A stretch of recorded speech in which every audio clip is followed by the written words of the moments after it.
ตกต้องการหน่วยซื้อหมากกล้วยซีหมากนัดอยู่ตลาดโอ้ยมีผู้เก่งๆเซยมาต่อมานี่เนาะบทที่23บทละน้อยบ่ทันเบิดเถื่อเนาะนี่แบบหลายๆบทที่23นี่เนาะเพราะว่าพวกนั้นเป็นคนหนึงตกในแถวฟอกแถวอ่านหลายๆก็ดูเนาะเป็นจื้อเนาะเอาบทที่23ว่าบทมันจะได้อยู่ตัวสะกดโมโมโยแม่นบ่แดกโกโดโมเนาะเฮาจะมาต่อโหที่18เนาะเป็นยังให้บทที่7ของการอ่านโหที่17เนาะเพราะว่าจะมีประโยชน์โหที่18เนาะของนั้นเนาะฉะนั้นฟังที่เสิร์ฟอ่านก่อนเด้อที่เสิร์ฟอ่านให้ฟังก่อนนะประโยคนี้เว้าเกี่ยวกับหยังเนาะเขาเจ้าเฮ็ดหยังเนาะของนั้นสังเกตตรงโครงหน้าเด้อลูกเด้อสังเกตเบิ่งเด้อข้อที่18เนาะอ่านประโยคอยู่ตลาดมีคนขายผักหมากไม้ซีนและดอกไม้เท่าแก้วซอกซื้อกล้วยซุปผัดมีแต่กล้วยดิบเอาอันนี้แหละหูที่1เนาะเท่าแก้วเราไปตลาดเป็นบ่ข้ามซักจนพวกนี้แม่นเฮาเรียนอยู่ข้อที่17แล้วแม่นบ่แสดงว่าแต่ละคนต้องอ่านเป็นอยู่เนาะไปข้อที่2แล้วลูกเนาะคนขายหมากไม้เว้าว่าซีหมากนัดเด้อแซ่บเท่าแก้วซีหมากนัดแล้วเว้าว่าโอ้แซ่บแท้คอยซื้อ2หน่วยคนขายถามว่าเจ้าต้องการปอกบ่เท่าแก้วตอบว่าเจ้าปอกให้เด้เนาะประโยคพวกนี้เข้าใจเ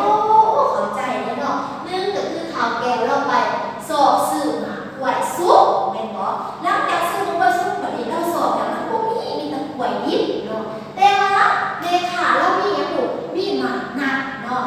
แล้วก็เอาไว้ขายแต่เราก็ให้เท่าแก้วซีบัดนี้หลังจากเท่าแก้วซีแล้วมันแซ่บเนาะเราก็เลยเปลี่ยนใจมาซื้อหมากนัดเนาะบอกว่าเราซื้อจักหน่วยบัดนี้ซื้อ2หน่วยแม่นบ่บอกว่าเอาอ่านตามหลังที่เสิร์ชดูเด้ออ่านคือเดียวเนาะอ่านตามหลังเนาะอยู่ตลาดมีคนขายผัก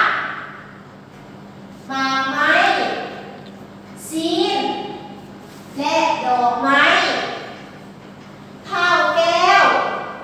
ซอกซื้อกล้วยซุปผัดมีแต่กล้วยดิบคนขายหมากไม้ว้าวว่า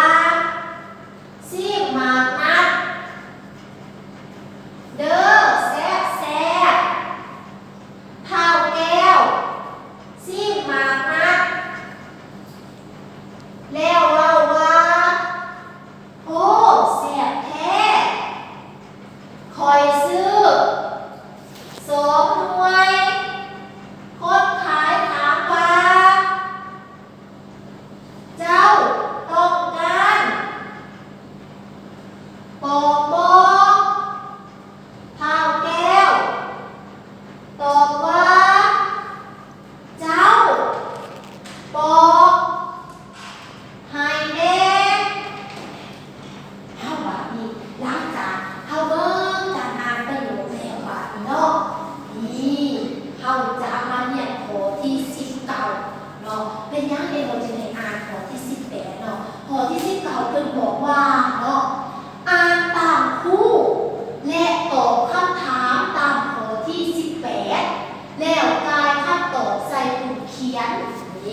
ข้อที่สาม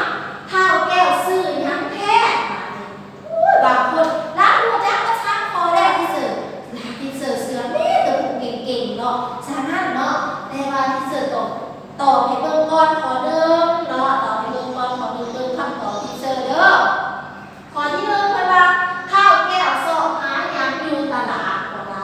ข้าวแก้วซอกหาหยังอยู่ตลาดซอกหาหยังลูกซอกหา